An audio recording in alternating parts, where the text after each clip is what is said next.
तो हेलो दोस्तों, आज की इस वीडियो में हम आप लोगों को एक बहुत ही बड़ी अपडेट और बहुत ही बड़ी जानकारी देने जा रहे हैं, जिसको फॉलो करके या जिसमें काम करके आप अच्छी खासी कमाई कर सकते हैं। तो क्या है ये सर्विस और किस तरीके से आप इसमें काम करेंगे और किन लोगों को इससे फ़ायदा होगा, तो ये सब कुछ आज इस वीडियो में हम क्लियर करने वाले हैं। सबसे पहले तो हम आपको बता देते हैं कि जो सर्विस है वो है ड्राइविंग लाइसेंस EKYC के द्वारा बनाने की सर्विस। जी हाँ, अब आप किसी भी कैंडिडेट का जिसका आधार कार्ड हो, उस व्यक्ति का ड्राइविंग लाइसेंस आप घर बैठे बना सकते हैं। इसके लिए उससे RTO ऑफिस विजिट करने की ज़रूरत नहीं है।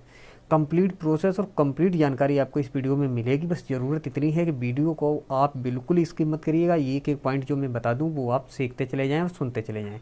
सबसे पहले तो मैं आपको बता दूं कि कुछ चीज़ें हैं जो डायरेक्ट पोर्टल और CSC पोर्टल दोनों में काम रहने वाली हैं। जैसे कि पेमेंट जितना आपका CSC पोर्टल में CSC पोर्टल के थ्रू आप अगर रजिस्ट्रेशन करते हैं तो वहाँ पर जितना पेमेंट जा रहा है उतना ही पेमेंट आपका डायरेक्ट वेबसाइट से करने में जाएगा।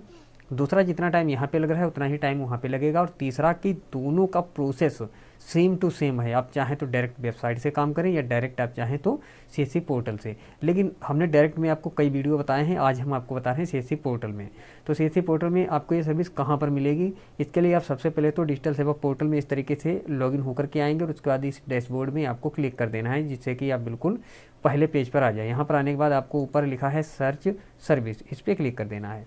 यहाँ क्लिक करेंगे, क्लिक करने के बाद आपको यहाँ पर सर्च करना है सर्विस। तो सर्विस कौन सी है, इसके लिए आप यहाँ पर सर्च कर देंगे वाहन। ठीक है, अब यहाँ वाहन में लिखा है इन गवर्नमेंट। अब नीचे देखिए लिखा है जम्मू कश्मीर, ई वाहन UK, तो इनमें नहीं, आपको पहला जो लिखा है transport service E Sarathi and ई वाहन, इस पर क्लिक करेंगे। इससे होगा कि आप हर एक राज्य की सर्विस को एक्सेस कर पाएंगे। यहाँ पे क्लिक करने के बाद आप देखेंगे वेबसाइट हमारी चेंज हो गई, csctransport.in। तो यहाँ पर CSC में इस पोर्टल पर हम CSC के थ्रू लॉगिन होंगे। इसके लिए हम लॉगिन विद डिजिटल सेवा कनेक्ट जो लिखा है इस पर हम क्लिक कर देते हैं। इस पर क्लिक करते ही इस तरीके से ऑथेंटिकेट के लिए एक बार पूछेगा, तो इसे हमने ऑथराइज कर दिया और ये यस करते ही हम अपनी जो CSC ID हमने लॉगिन करके रखी है उसके थ्रू यहाँ पर लॉगिन हो जाएंगे। अगर लॉगिन करके नहीं रखी है तब भी कोई दिक्कत नहीं, आप उसके अलावा दूसरे तरीके से अपना ID पासवर्ड डाल करके भी यहाँ पर लॉगिन हो जाएंगे। ठीक है, अब चलिए हम यहाँ पर आपको बताते हैं कि 110 एंट्रीज। यहाँ पर क्या है कि वाहन ट्रांजैक्शन 60,286। और यहाँ पर अगर आप डेट की बात करें तो यहाँ पर आप डेट देख सकते हैं, इतने ट्रांजैक्शन ये हो चुके हैं ऑलरेडी। ठीक है, टोटल काउंट। आप यहाँ पर हैं डैशबोर्ड में, आपको क्या करना है, आप आएंगे वाहन सर्विस। अगर आपको वाहन से रिलेटेड कोई सर्विस एक्सेस करनी हो तो वाहन सर्विस पे आप क्लिक करेंगे। वाहन सर्विस में क्या है कि renewal of temporary RC, issue of NOC, transfer of ownership, change of address, renewal of registration, तो ये सर्विस सभी आप यहाँ से यूज कर सकते हैं। दूसरा है कि सारथी सर्विस में क्या है कि आप ड्राइविंग लाइसेंस से रिलेटेड ही सभी सर्विस आप यहाँ पर एक्सेस कर पाएंगे। जैसे ही आप सारथी सर्विस पे क्लिक करेंगे तो ये सभी सर्विस यहाँ पर आ जाएंगी। ये जितनी भी सर्विस हैं ये एक ड्राइवर से रिलेटेड सर्विस हैं। सारथी का मतलब है ड्राइवर से, उसका लर्निंग हो, लाइट हो, हैवी हो, किसी भी प्रकार का लाइसेंस हो, उसी से रिलेटेड ही है। ठीक है, अब हम क्या करते हैं, यहाँ पर लिखा है conductor DL service, DL services, learning DL services, apply for conductor DL, apply for new driving licence, apply for learner licence. तो आपको इनमें किसमें अप्लाई करना है, आपको अप्लाई करना है अप्लाई फॉर लर्नर लाइसेंस, क्योंकि आप जब ड्राइविंग लाइसेंस बनवाएंगे तो उससे पहले आपको 1 महीने कम से कम सीखना पड़ता है। ठीक है, तभी आप एलिजिबल होते हैं ड्राइविंग लाइसेंस बनवाने के लिए। तो 1 महीने चलाने के लिए गाड़ी आप अगर 1 महीना चलाना चाहते हैं तो उसके लिए भी आपके पास लाइसेंस होना चाहिए, जिसे हम बोलते हैं लर्नर लाइसेंस। तो उसे आप पहले ऑनलाइन करेंगे। तो इसे ऑनलाइन करने के लिए आप क्लिक कर देंगे अप्लाई फॉर लर्नर लाइसेंस। आपने इस पर जैसे ही क्लिक किया तो आप देखेंगे कि इसका जो पूरा होम पेज रहता है इस तरीके से खुल करके आएगा, जहाँ पर आपको पहले तो एप्लीकेशन भरना है, उसके बाद में डॉक्यूमेंट अपलोड करना है, फ़ोटो सिग्नेचर अपलोड करने हैं। अगर EKYC मोड में कर रहे हैं तो ये ज़रूरी नहीं है। ठीक है, ये साइन डॉक्यूमेंट आपको फिर पेमेंट करना है, वेरीफाई पेमेंट होगा और उसके बाद में लर्निंग लाइसेंस स्लॉट बुक होगा। अगर आपने EKYC किया है तो आपको कहीं जाने की ज़रूरत नहीं होगी, आपका घर बैठे ही काम हो गया। उसके बाद में take the learning licence test, आपको लास्ट में बिल्कुल टेस्ट देना होगा। यहाँ पर लिखा है transport department government of NCT of Delhi, तो इससे हमें मैटर नहीं है, हम डायरेक्ट क्लिक करते हैं कंटिन्यू पे। कंटिन्यू पे हमने क्लिक किया। अब आप यहाँ पर एक बार देखेंगे कि यहाँ ऊपर की तरफ लिखा है चेंज स्टेट, तो यहाँ से हमने स्टेट सेलेक्ट नहीं किया। अगर आप ये स्टेट को यहाँ से सेलेक्ट करना चाहें तो आप क्या कर सकते हैं कि यहाँ लिखा है चेंज स्टेट, तो आप इस पर क्लिक कर दें। ठीक है, इस पर क्लिक करते ही यहाँ से आप देखेंगे कि जो भी स्टेट आप यूज करना चाहें वो यूज करें। मैंने यहाँ उत्तर प्रदेश सेलेक्ट कर लिया इस तरीके से।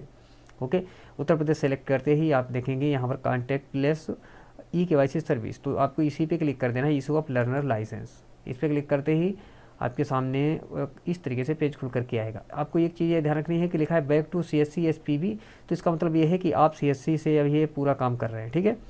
अब ये जो प्रोसेस है ये मैं वीडियो ऑलरेडी बना चुका हूँ, फिर भी मैं आपको फटाफट बता देता हूँ। यहाँ आप कंटिन्यू पे क्लिक करेंगे और फिर से आप सबमिट पे क्लिक करेंगे। अगर इससे रिलेटेड ज़्यादा जानकारी आपको सीखनी हो, देखनी हो, जाननी हो कि हम किस तरीके से लर्निंग लाइसेंस KYC मोड में ऑनलाइन अप्लाई करते हैं, किस तरीके से डॉक्यूमेंट वेरीफाई होते हैं, वेरिफिकेशन उनका होता है, किस तरीके से हम ट्यूटोरियल को वॉच करते हैं, किस तरीके से हम टेस्ट देते हैं, किस तरीके से हम पास होंगे, क्या होगा क्या नहीं होगा, तो ये सब कुछ अगर आपको सीखना है तो डिस्क्रिप्शन में मैंने प्लेलिस्ट का लिंक डाल दिया है जिसका नाम है ड्राइविंग लाइसेंस। उसमें आप बाकी सभी वीडियोस देख सकते हैं जो कि मैंने इसी प्रॉब्लम से रिलेटेड, बल्कि इस जानकारी से रिलेटेड सभी वीडियोज बनाए हैं। यहाँ पर आपको सबमिट वाया आधार ऑथेंटिकेशन पे क्लिक कर देना है। सबमिट पे क्लिक करेंगे और यहाँ पर बता रहा है कि आपके आधार कार्ड के साथ में मोबाइल नंबर लिंक होना चाहिए, ठीक है। यहाँ पर आप आधार नंबर डालेंगे, जनरेट OTP, यहाँ OTP डाल देंगे। चेकबॉक्स को टिक करने के बाद आप यहाँ पर ऑथेंटिकेट कर देंगे। जैसे ही ऑथेंटिकेट आप करेंगे तो यहाँ पर फोटो, सिग्नेचर ये ऑटोमेटिक सभी फेच होकर के आ जाएंगे। जो आपके आधार कार्ड में फ़ोटो है वही फ़ोटो यहाँ पर ऑटोमेटिक आ जाएगा, ठीक है। तो ये सभी चीज़ें मैंने पहले ही वीडियो में बता दी हैं, उस वीडियो को आप देख लीजिएगा, वहाँ पर आप पूरा सीख जाएंगे लर्निंग लाइसेंस और ड्राइविंग लाइसेंस, ठीक है। और जैसे ही आपका लर्निंग लाइसेंस बन करके तैयार हो जाता है तो इस लर्निंग लाइसेंस को आप अधिकतम 6 महीने के लिए रख सकते हैं और कम से कम आपको 1 महीना तो रखना ही होता है, ठीक है। उसके बाद आप लर्निंग लाइसेंस से पहुँचेंगे ड्राइविंग लाइसेंस की तरफ। ड्राइविंग लाइसेंस के लिए आपको क्या करना है, फिर से इसी पेज पर आएंगे और आप फिर से यहाँ पर सारथी सर्विस जो लिखा है इस पर क्लिक कर देंगे। सारथी सर्विस पे क्लिक करने के बाद आप आ जाएंगे, यहाँ पर लिखा है apply for new driving licence, तो इस पर क्लिक करते ही यहाँ पर इस तरीके से आपके सारे पेज आएगा। यहाँ कंटिन्यू पे क्लिक कर देंगे। कंटिन्यू पे क्लिक करते ही आपको यहाँ पर ये चीज़ ध्यान रखनी है कि आपके पास जो लर्निंग लाइसेंस है वो आपके पास मौजूदा हालत में होनी चाहिए वर्तमान समय में जब आप फॉर्म को ऑनलाइन करें, क्योंकि लर्निंग लाइसेंस के बेस पर ही आपका ड्राइविंग लाइसेंस ऑनलाइन होता है। यहाँ पर आप देखिए लर्निंग लाइसेंस नंबर डायरेक्ट पूछ रहा है, उसके बाद में डेट ऑफ बर्थ, तो ये दोनों चीज़ें यहाँ पर डालने के बाद आप ओके कर देंगे। बाकी आगे का जो प्रोसेस है वो भी मैं वीडियो बना चुका हूँ, वो वीडियो आप देख लीजिए। इस वीडियो में इतनी ही जानकारी थी, उम्मीद है आप लोगों को पसंद आई होगी कि CSC के थ्रू हम लर्निंग लाइसेंस और ड्राइविंग लाइसेंस का फॉर्म किस तरीके से ऑनलाइन अप्लाई करते हैं KYC मोड में, ठीक है। वीडियो अगर पसंद आए लाइक कर दीजिए, चैनल पर नए हैं और आगे भी इस तरीके के और वीडियोस देखने हो तो चैनल को अभी सब्सक्राइब करने के साथ ही साथ नोटिफिकेशन के बिल को जरूर दबा लीजिए। मिलते हैं आप लोगों को हम अगले वीडियो में एक नई जानकारी के साथ, तब तक के लिए धन्यवाद।